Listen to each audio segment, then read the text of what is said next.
Welcome everyone to our show and tell event today. We are celebrating and marking the conclusion of our data platform for social workers project. Some of you might remember that this is one of two projects that Lottie funded last year as part of our New Service Models Innovation Fund. And today the project team will share the incredible journey we've gone through over the past year or so. And they'll cover the challenges we've had to overcome, the outcomes, and where we've got to as we are approaching the end of the project. In terms of format for the session, we'll have a presentation from the project team first, but if questions do arise, please do put them in the chat and the project team will take those questions at the end. And obviously at the end, we'll have more of an opportunity to have a discussion as a group. If there are no further questions, I will hand over to my colleague Harry, who will introduce himself and start the presentation. Hi everyone, nice to see you today. Lovely sunny day in Bristol here. I don't know what it's like for you, but yeah, it's been great. So my name is Harry Angus. I am an associate at Social Finance, and we've been working on this project alongside the London boroughs of Hounslow, Brent, Lottie and Chelsea and Westminster Hospital over the last 10 months. And really excited to be able to talk to you today about all of the good things that we managed to achieve in this project, and also being quite reflective about some of the challenges we've experienced as well. I'm conscious that some of you will have come to previous show and tells, and some of you around this project, and some of you won't. So over the course of the show and tell today, I'm going to be going through kind of the entire project story, reflecting on the key phases and what the key outputs were from each of the different phases, what our reflections were from each of those as well. And then going on to talk about overarching project reflections with my colleagues Ibrahim and Mark from Brent and Hounslow respectively. And then we'll give plenty of time at the end as well to open it up the floor to questions and discussion as well. Cool. So as Genta said, this was part of Lottie's Service Models and Adult Social Care Fund, and so 200k fund, which funded two projects. This was one of them. And we were successful in a bid to try and implement our Social Finance's Family Context tool in the adult social care space. Family Context is a tool which we've developed over a number of years and basically works by linking together practitioners working on a case in the children's settings.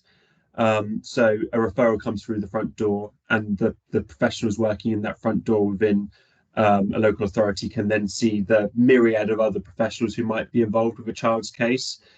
And we wanted to test with this project, could a similar implementation be done in the adult social care context? And so this show and tell very much reflects our story over the last 10 months of how we've been getting on in that space and what we found challenging. I've touched on this briefly already, but we had various partners working on this project in a real true kind of one project team from across different local authorities and organisations, which has been a good challenge, but one we've grappled with really well. And Lottie have been really heavily involved all the way through. So again, to set in all of our sprint planning, all of our kind of weekly catch-ups, which has been a really good relationship with a funder compared to other projects that I've personally worked on historically, where you kind of have quite remote funders who you go and do a show and tell to, every 6 weeks. It's been really heavily involved, and that's been really helpful in helping us kind of push through with various bits when we've experienced challenges and hurdles as well. Working with Lottie's great experience of cross local authority working. This is our project timeline then, and we divided our project into 4 distinct phases. We started in April 2023, and that was very much about setting up the project for success.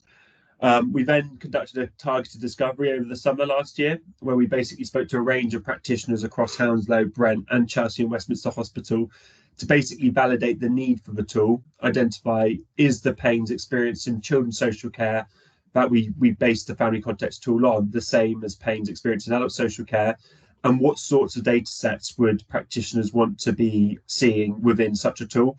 And I understand it can be quite difficult trying to conceptualize this stuff when you don't actually see it, but we'll be having a demo of the tool later on by Mark, so you get a chance to have a look at how it operates and functions. We then moved into our design and prototyping phase across the autumn and early winter. And that was all about how do we then secure access to the data sets which were identified by the practitioners during the discovery phase, and how do we actually implement this tool within a local authority setting.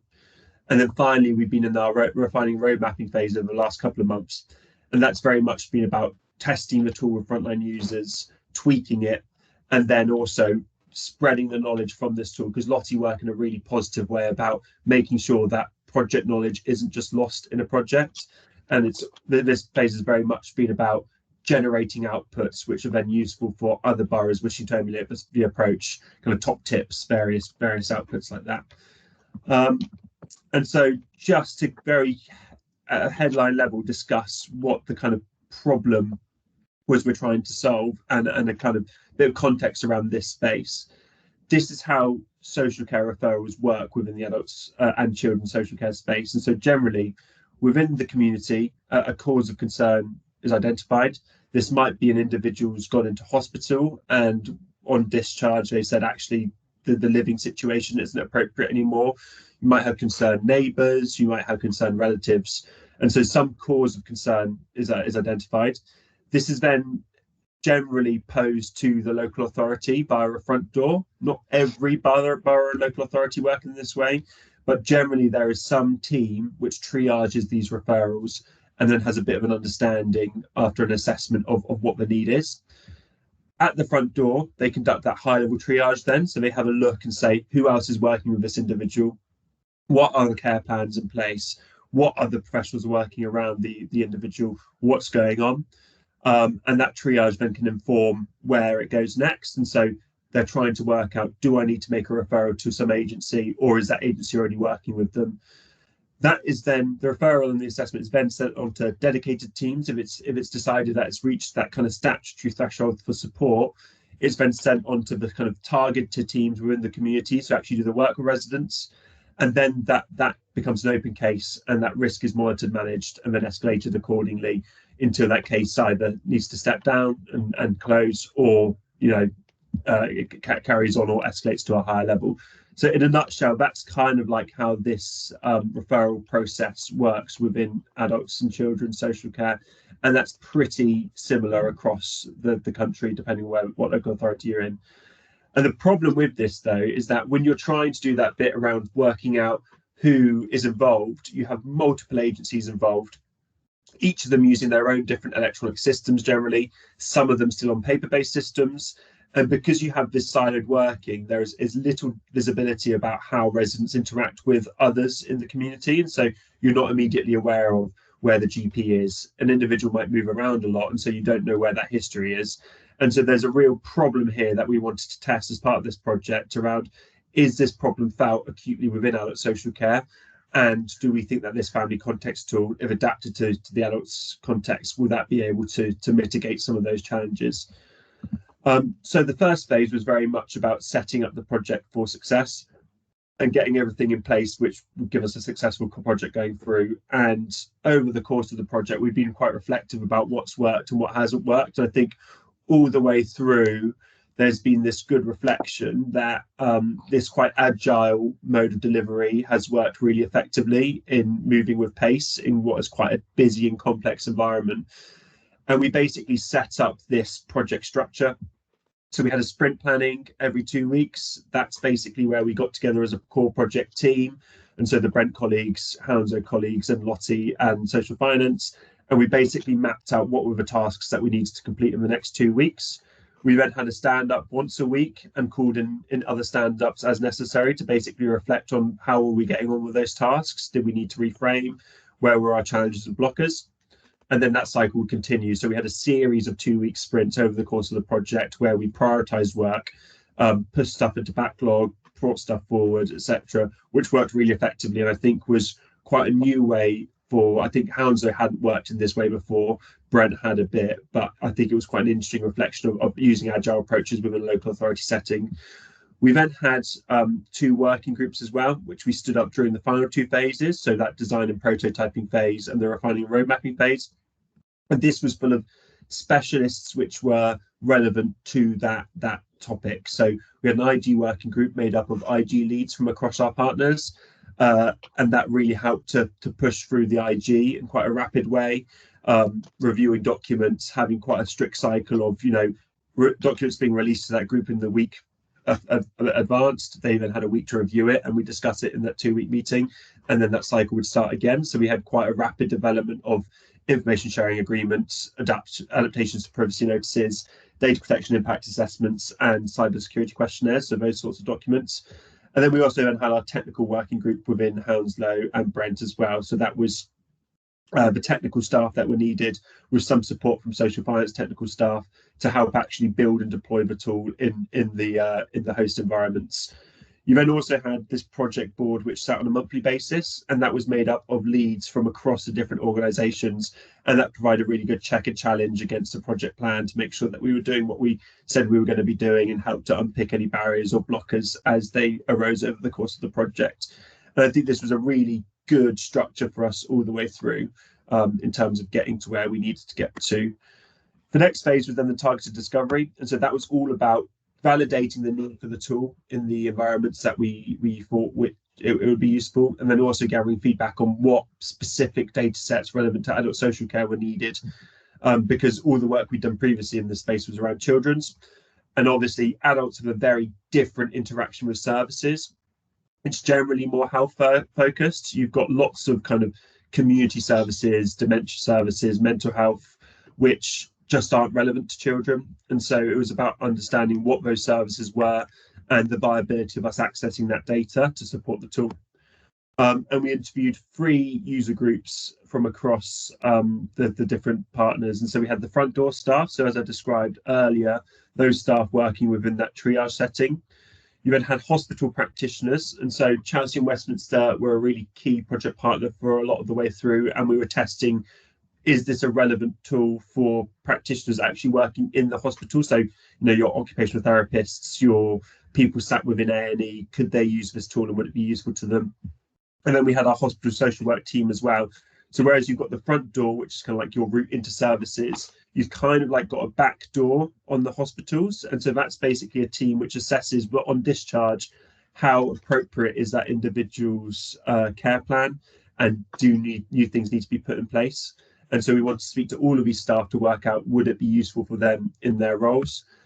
And we wrote a discussion guide and followed that through our interviews. And that very much was looking at understanding what information gathering looked like, what makes those processes easier or more difficult. So where are there workarounds? Where things which people have kind of picked up informally over a number of years of practice, which help them get the information they need? So is there like Dave, who works in housing, who you call up and he helps you work out the housing officer, those sorts of things, because they're really useful in understanding where there are pinch points and challenges in the system. We also wanted to get good understanding of their approach and understanding of information governance. And so this is quite a sensitive tool in that you're bringing together and displaying personal information. We want to make sure that the practitioners that are using it have a really good grasp and understanding of data protection and information governance as well. So we wanted to test that. And then finally, we wanted to get this prioritized list of information that they wanted to see within the tool. And what we found was that within the different groups, the hospital practitioners, because it's such a rapid turnover of care, we found that it wouldn't be as useful for them in that setting. But within the front door and hospital social work teams within Hounslow and Brent, we very much validated the need for the tool and continued to validate that as we tested the tool with users over the prototyping and refinement phases. And there's a real strong need for it, which continues. We then managed to get down to our high priority data sets. So these were the ones which practitioners identified to us as the kind of absolute, this would be the pinnacle of what they need within the tool. So adult social care information, children's social care information, and housing. So these are all data sets which are already held by local authorities. And then there's a whole host of external data sets which they thought would be useful for them as well. So community health services such as district nursing, occupational therapy, physiotherapy, etc. Acute data sets, so how recently has that individual been to hospital? When was their most recent hospital discharge? Spelled incorrectly here. not resent. Primary data sets, and so what GP are they registered to? Mental health services, and then cognitive impairment and dementia services as well. And then really crucially, next of kin information across services. And this can often be different for different services. And so trying to get a single view of who they need to get in contact with would be really useful. And then finally, the NHS number, because that's a really good bit of information, which isn't always held, and a real key linkage across the data sets. And also important for us in the back end in terms of that's a key identifier to help us link together these disparate data sets. We then went into the design and prototyping phase, and this was very much about trying to get access to these data sets and then displaying them within the tool as it had been deployed within Hounslow. And Mark's going to go on to give a bit of a presentation in a second of the tool itself in Hounslow, which has been fed with dummy data at the moment, so it's all false records. But some important reflections of this stage is that it's not easy to do the data matching, and it's not easy to get a hold of this data. And so a lot of time was spent within that information governance group talking about how can we, get to the right people. A lot of time was spent trying to work out the environment for the various data sets as well. So for each of these different data sets, you have to identify who can sign off on it. And that's not always clear because there's multiple different boards within an organization who hold that sign off. I think within the ICB alone, we found about 3 different boards we had to go and present to of various degrees of frequency, which made it quite difficult and quite a rapid project when they're on 6-week cycles. And you find you've just been to one, they say you've been to another one, that meeting's just been, so then you have to go in another 6 weeks. And so it can be quite challenging to work through that different kind of layers of bureaucracy, which are there for good reason, because this is sensitive data and needs good controls over it and good visibility, but isn't the most conducive to working rapidly. And then for each of these as well, you then have to align. Oh, bless you. We said that we were using an analogy earlier where we said about how this is like quite a complicated zip where you have to get all of these different things just to align at just the right time. And if you jump the gun with one of them, suddenly the zip won't close because you've got a snag. And so you have to be very formulaic and careful about how you approach different people here. Bring them on the journey with you, get them signed up to the tool to be a useful thing. And this applies to any project in this space. Get people signed up and then be very careful and methodical about how you approach the information governance and the information sharing. I'll hand over to Mark to give a quick demo of the tool, if that's all right. You're on mute as well, Mark. Sorry, thank you. I'll just share.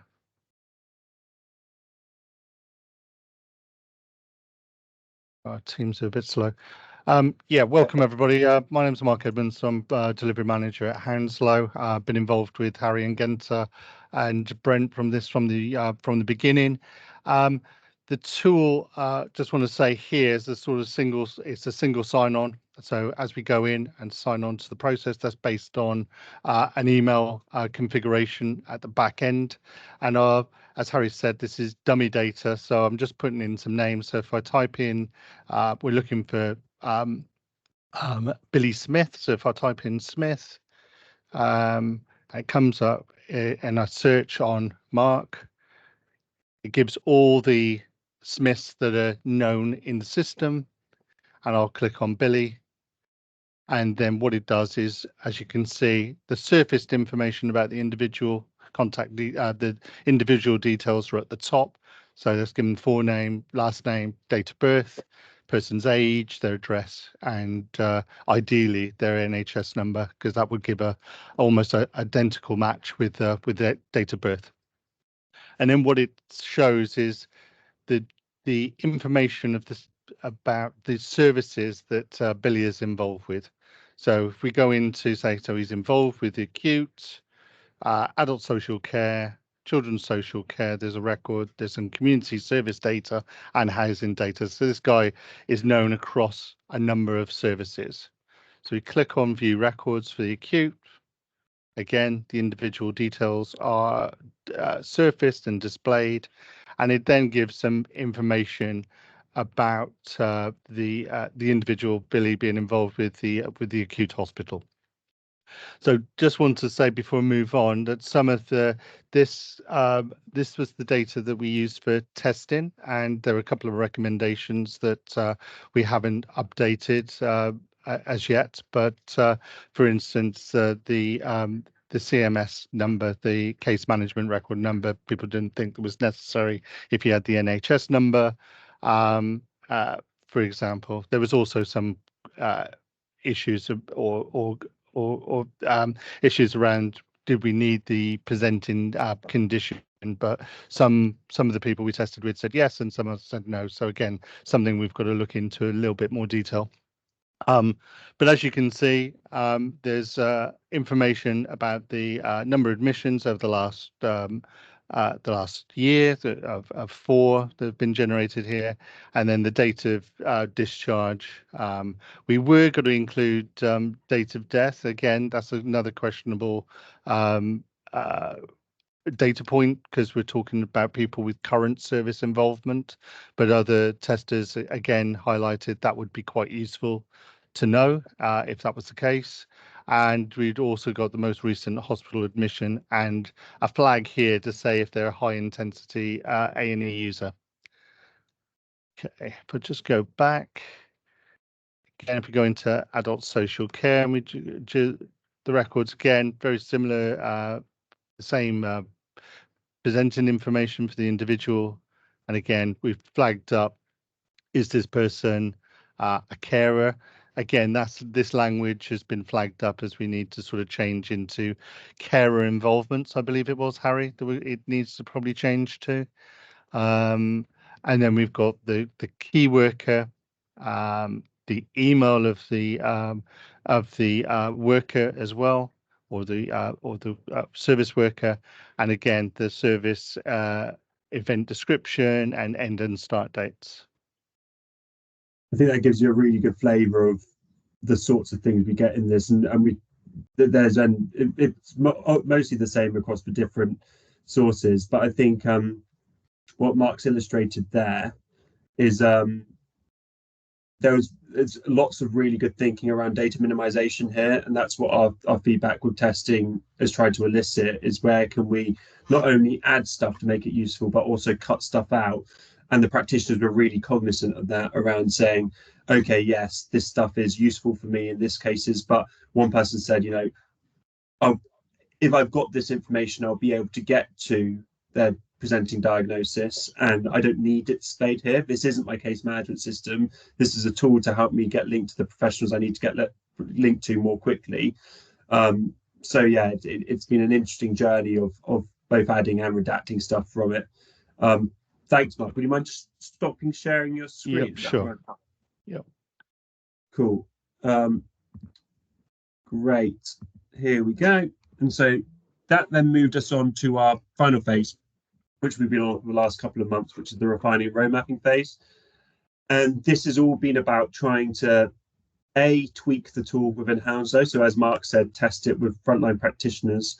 In the end, Brent, the difference between Hounslow and Brent is that Brent already have a data lake in place. And so they have, to have this tool work, you need some sort of matched data set in order to be able to feed the tool. The tool then sits on top of it. And so whilst that looks relatively simple in terms of getting a tool in Hounslow's environment and Mark presenting it there, that required a lot of quite intricate work of building a database, building a means of getting the database to talk to the application itself, infrastructure to deploy that application onto as well, and quite a lot of technical work there which has gone on to have that in place.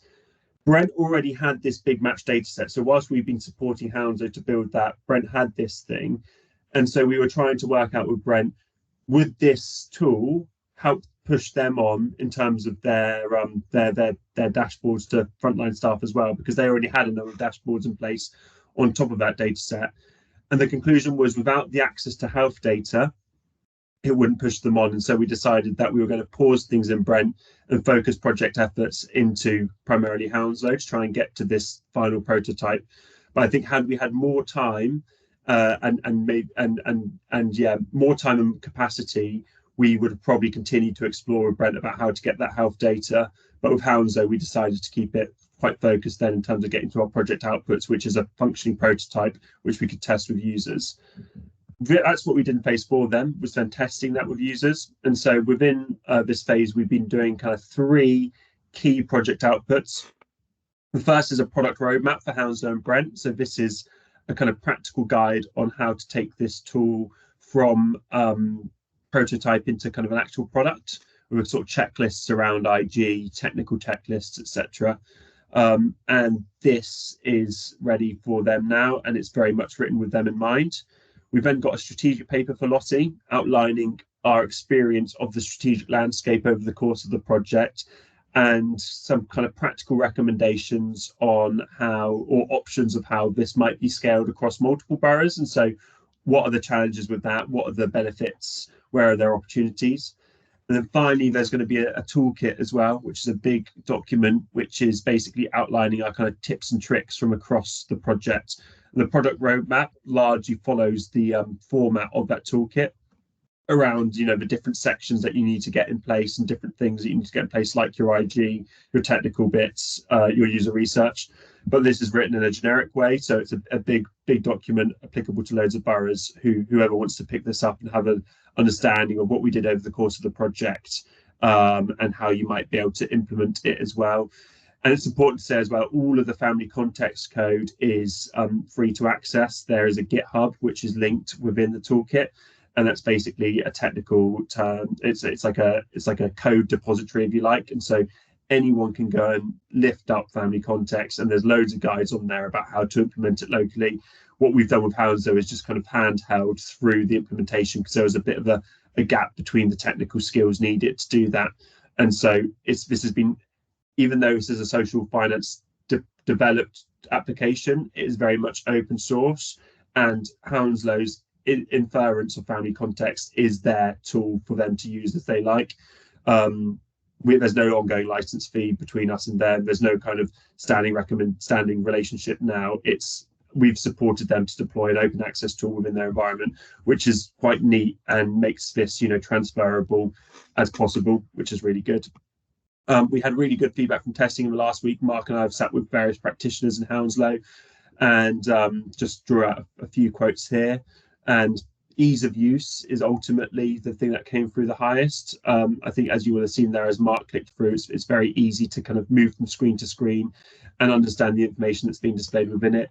And practitioners are really optimistic and hopeful about how this tool is going to help them in their processes. I'm now going to hand over to Mark and Ibrahim about kind of project reflections from over the course of what was successful and what was maybe less successful. So I think, Ibrahim, you're first. You happy picking us up of where things are at in Brent? No problem. Hi, everyone. My name's Ibrahim, and I'm one of the digital project managers in Brent.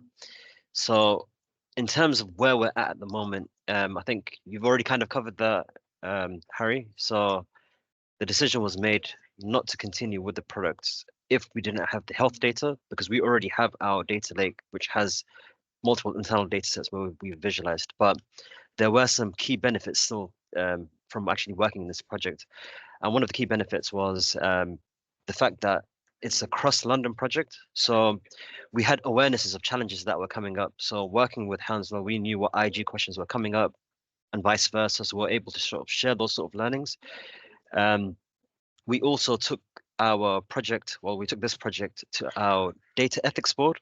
So on our data ethics board, we've got a range of professionals. So we've got our strategic director, we've got an NHS professional, we've got academics, and they were coming from this outside perspective and actually scrutinizing the product. And because the product's being done in 2 councils, I think it was beneficial for the whole project team.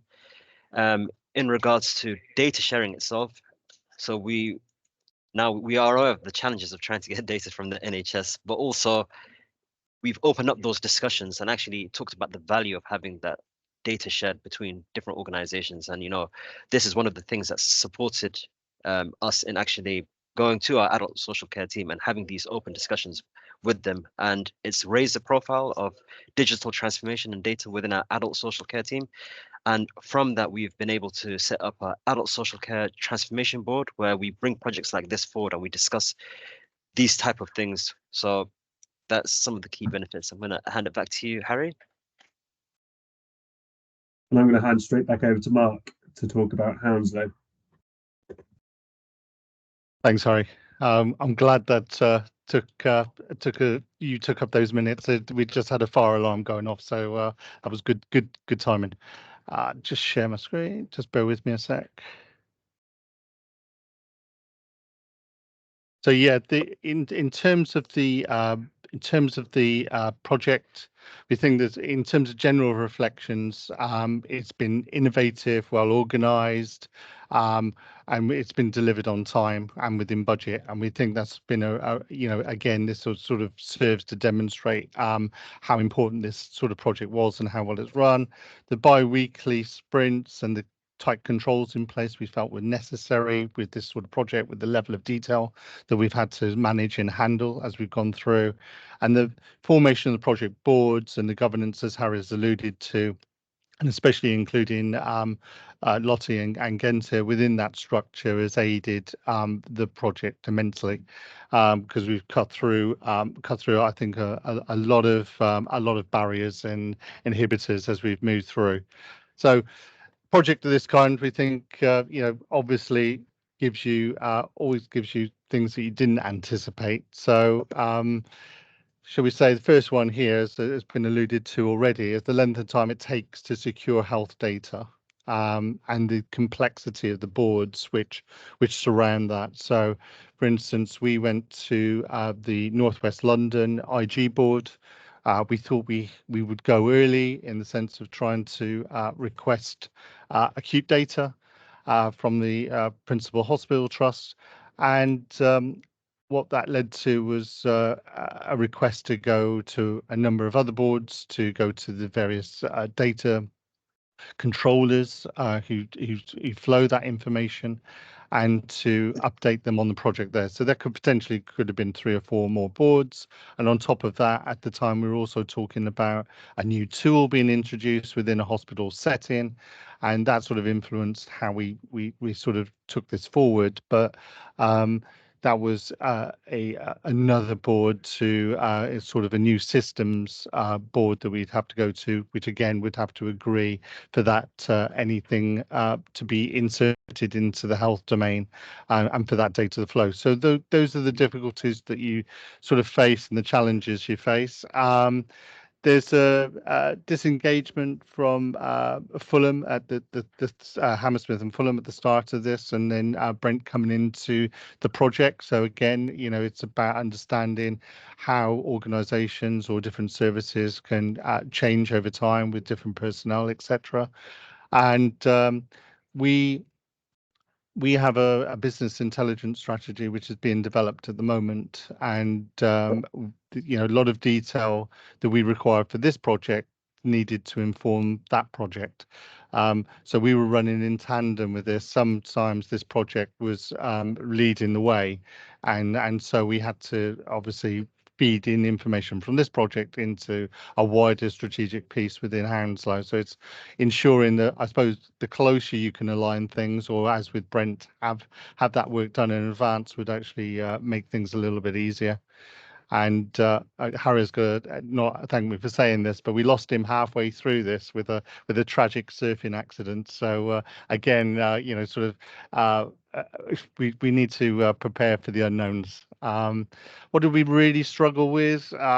Coordinating work streams between internal and external stakeholders. For example, some things moved fairly quickly with some work streams, and others not so quickly. And again, some of you have massive interdependencies across the project. So again, that coordination and governance, as I mentioned first up, is critical to ensure and keep the project moving at the correct pace and with the right outcomes at the right time. We've got misalignment of working processes and procedures across stakeholder organisations, for example. Yeah. IG documents are different, processes are different boards, different timings of those boards, as Harry's also mentioned, are really important to understand and consider.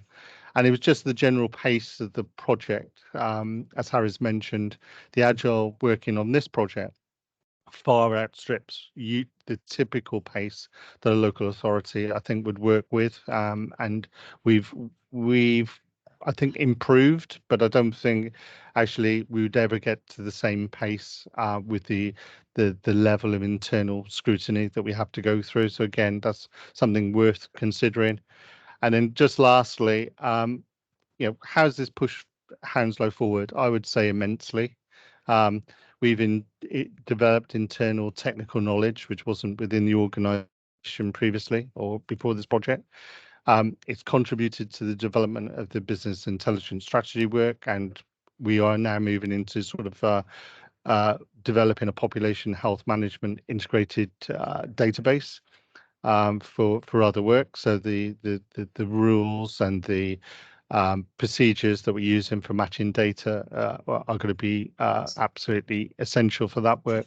We accelerated the development of organizational partnerships and data sharing. So for instance, even though we haven't secured the data from the hospital trust as yet, that work is being done and will be included at a later date. And we've got a really good working relationship with Chelsea and Westminster now.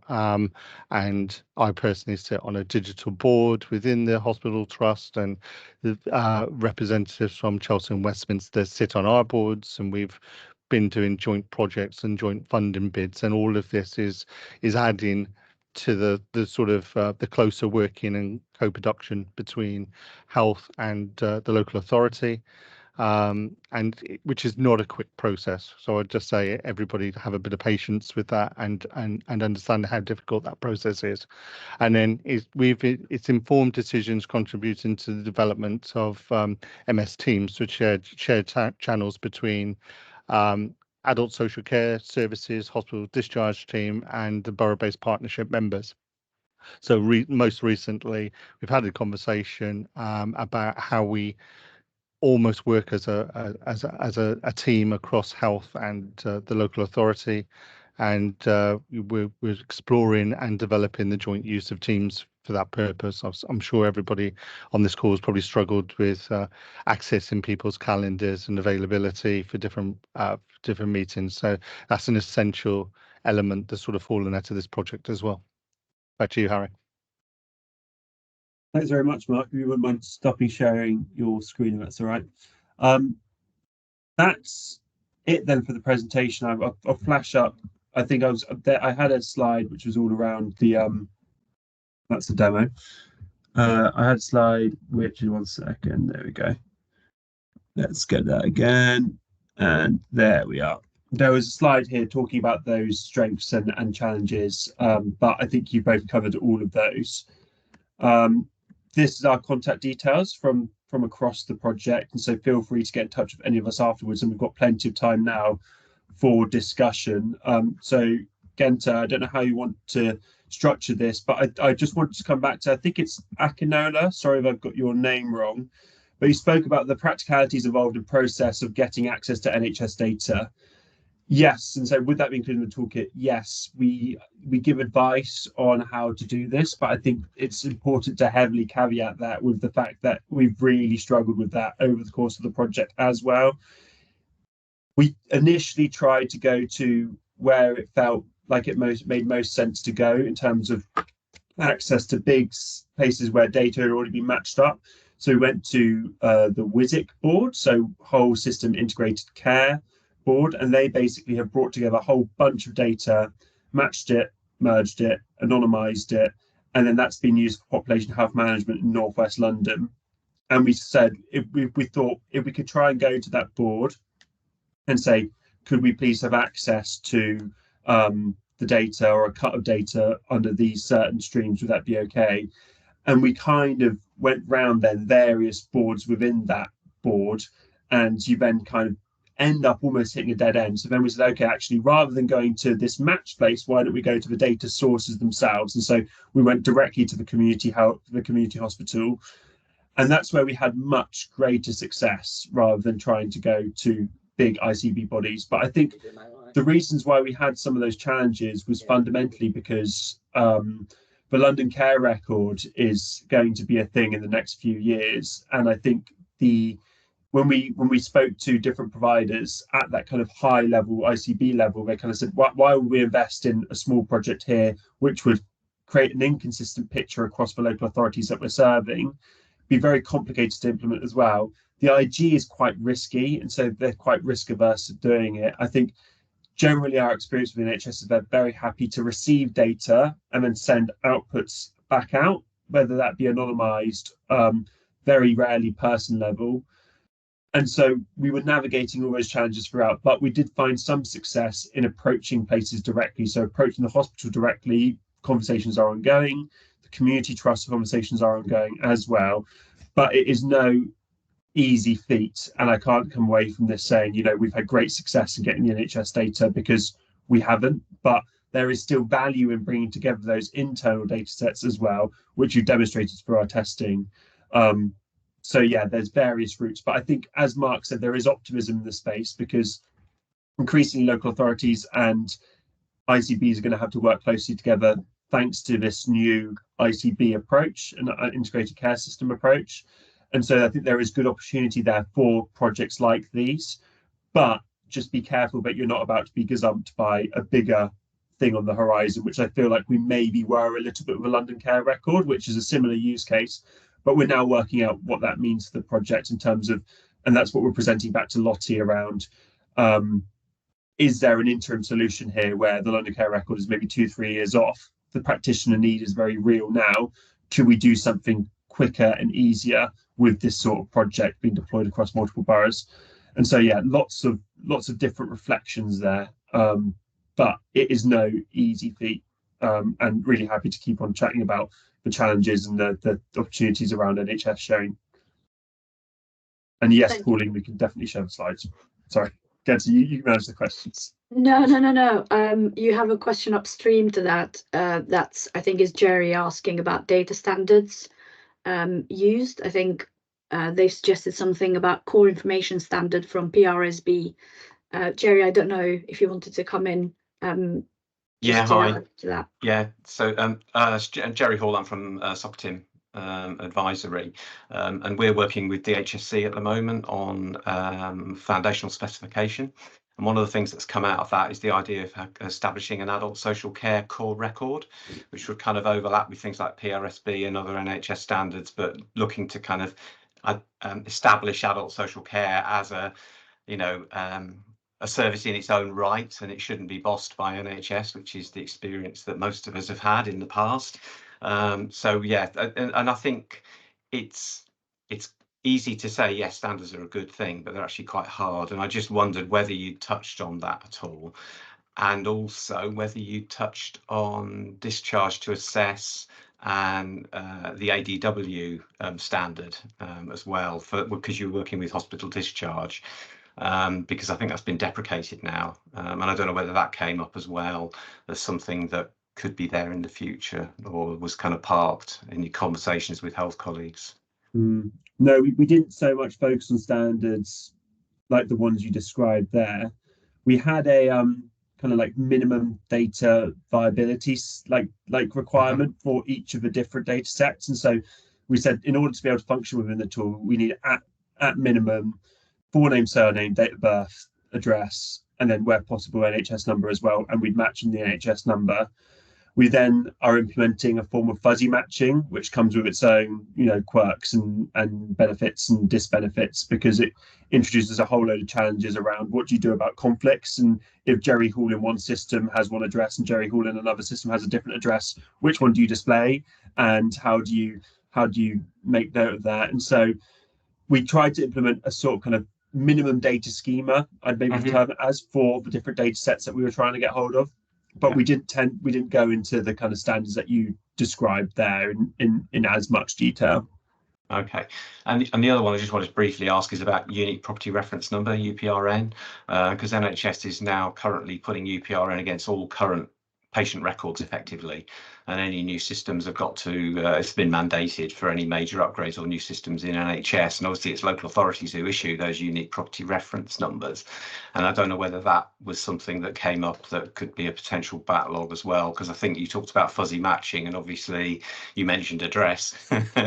Unique property reference numbers are really important around that as well. Yeah, go on, Mark. Yeah, I was just going to say exactly. We've had that discussion internally, and again, if that was picked up by health, that would be a very other useful cross reference in terms of exact matching. So yeah, NHS number and date of birth for the person, and the URPN for the property would be perfect. Yeah. Good piece of work, by the way. I did some early work on this kind of stuff in Shared Care Records because I used to work for one of the suppliers on the space. And yeah, it's really good to see what you've got there. Early doors, we were obsessed with exposing it natively within the application that the social worker was using, or indeed the health practitioner was using. But I think, you know, with single sign-on and what have you, it's really easy just to flip across. Look really good. Yeah, well done. You have to be careful though with this, like, and you're 100% right. Like, as you described, you do get to a sort of system fatigue where you have a tool for everything. And social workers we spoke to were like, "Is this an LAS then?" And we're like, "No, it's not really." But after kind of coming to terms with that, as you say, single sign-on makes it easy. They don't have to remember another set of usernames and passwords.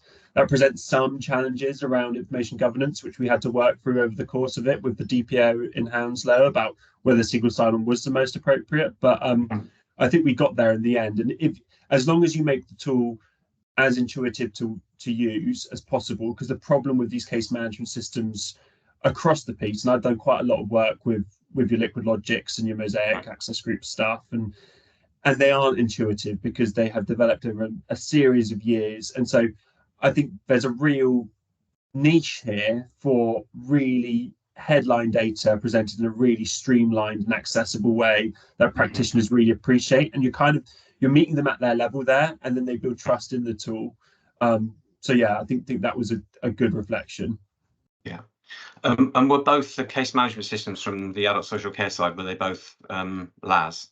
No, I think Brent are using Mosaic, aren't you, Ibrahim? Okay, cool. And Hanzo's in Liquid Logic. So it gave us that was a really positive thing about having both local authorities on board as well, rather than just doing in one. You understood, you know, what does this look like in a data mature local authority versus a local authority who's kind of still on their data maturity journey, or maybe quite early on in that. What do you do with different systems? How do you get to a point where can you get to a point where there's automated feeds between these if you don't have a data lake, versus do they need to? And Mark and I are now chatting about the kind of wider data strategy in Hounslow and about how that can be pushed on to support not just this tool, but all the other great things that Hounslow are looking to achieve in the next few years, like your population health management stuff, your kind of access to practitioners' data, like this use case. There's a number of use cases which come out of that improved data maturity. But of course, caveating that with, you have to make sure that you have information governance is tight enough to allow you to do that, and you've clearly demonstrated all of those use cases in the info governance.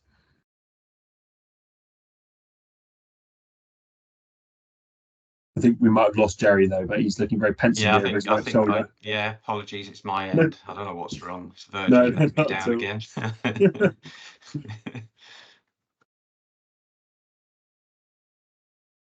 Any other questions for anyone, or any? I did ask one about whether there was any difference in kind of data requirements from discharge as opposed to front door, because I think they are quite different services, and I just wondered whether that was something that came out. Slightly different services requested. So a greater emphasis on the need for community providers, because quite often when someone's coming into a local authority at the front door, as you say, very different services. At the front door, it's likely the first time, more often than not, that they're getting involved in the system. It's kind of like quite it's almost like the entry point, whereas discharge, it's likely that if they've been in hospital, they've probably had some form of involvement before. It's unlikely that it's the absolute first time that they're coming in contact with adult social care. So I'd say a slightly different picture in terms of the sorts of services that were being asked for. Like, whereas I think, yeah, at the front door, GP super important to get that kind of core information, that acute information of have they been in hospital, whereas the discharge was more around the community and are they involved with dementia services as well. But I think the overlap, the Venn diagram between the two of them was still so large that it didn't make sense to have one tool for one and one tool for another, because you can, when I've done a sort of tool like this previously in Bristol, our approach was sort of, we're going to put everything in one place and identify a whole range of users, and all of them can use the same thing, when I think actually some nuance would have been beneficial around different views for different user groups. I think with this, they're same but different. They're kind of close enough that the overlap is strong enough that you can have one tool and it still be really effective and useful for both. Yeah. Cool. Thank you. I can see Rose is typing. Could be a question. It could just be a thanks for the presentation. There you go. Thanks, great project. Cheers. Any last questions?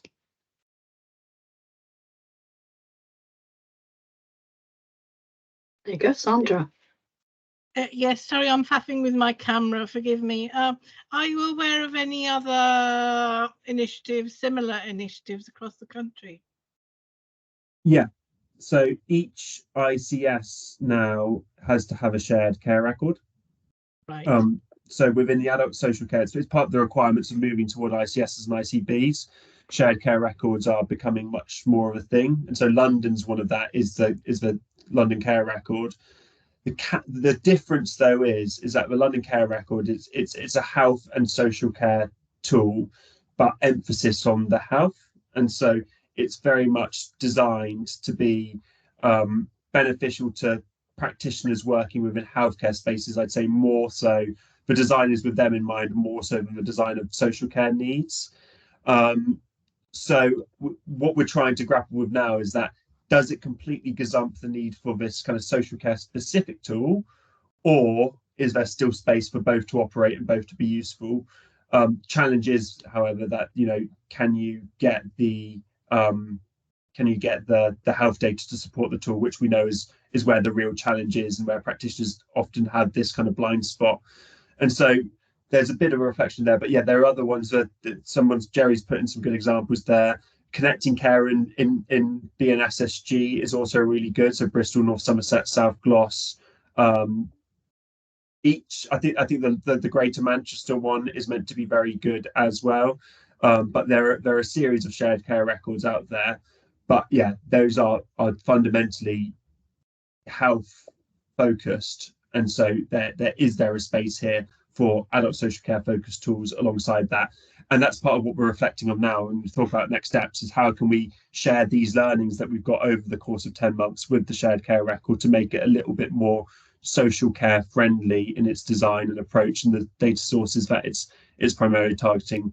But we're really not clear on what the landscape is around, you know, delivery dates and timings for that within Hounslow and Brent. And we're thinking, you know, can something interim resolve some of this practitioner concern and need that we've got already present?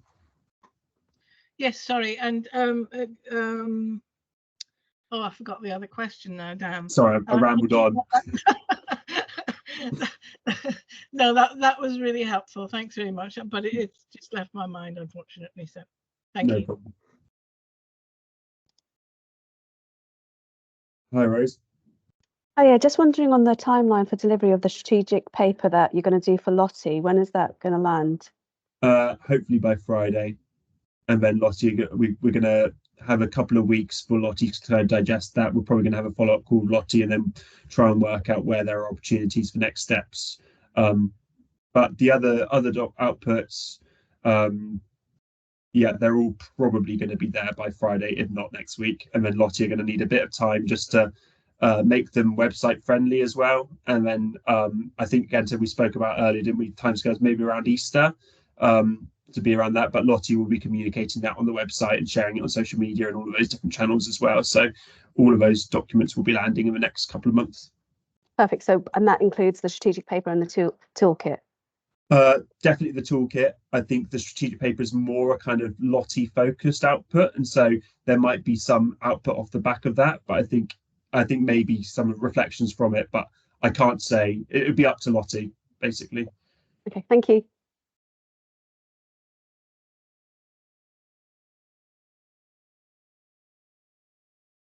Mark, Cool. did you want to come in?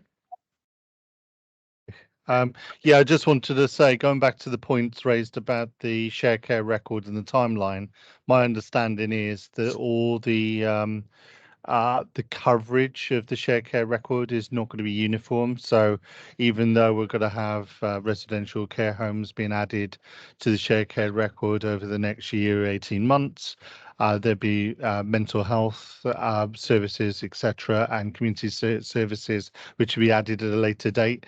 So again, I think this is a useful tool in the fact that it could plug the gap whilst those tools are being developed, and that's where Hounslow especially sees some of the benefits. Just going back to the testing, it was very positive with the practitioners that we spoke to, and as a consequence of that, there is an appetite to want to develop this into the live instance. So again, it may be a really useful interim product which can be, I suppose, adapted to space and time as required. Yeah, and I just to add very quickly to that is like the infrastructure that it gives Hounslow to move on to other things as well. To get to the family context tool function, you have to have quite good data maturity, which gives you a whole bunch of other stuff. And so I think there's value in getting to that place because it helps with your population health management. It pushes them along in a number of ways, and it gives you the family context tool. And so you could almost see this as a catalyst to improve relationships between health settings and the council, improve sharing. You got to the things that Mark spoke about around, like, you know, shared team space with Chelsea and Westminster Hospital. And I will shut up because Sandra's patiently had her hand up, so I'll let her come in as the last word of the day. Sorry, the follow-up question about the nationwide work is: are you collaborating with other regions? Not we analyze. Is there a vehicle for collaborating with other regions? Wasn't for this project due to it being such a focused prototype, but I think that the other shared care records, I think the One London Care Record should be collaborating with the other ones as well. Okay, thanks Cool. very much. Fantastic. Thanks, everyone. I think we have run out of time for today, but just to say thank you very much to all the presenters. It's been great to work with all of you. And again, thank you very much to all of you for being here today. As Harry alluded to, we will be sharing the recording and the slides from today, and we will also share the outputs, the final outputs of the project on our website, and I've shared the link in the chat. But yeah, thank you very much all. Take care. Have a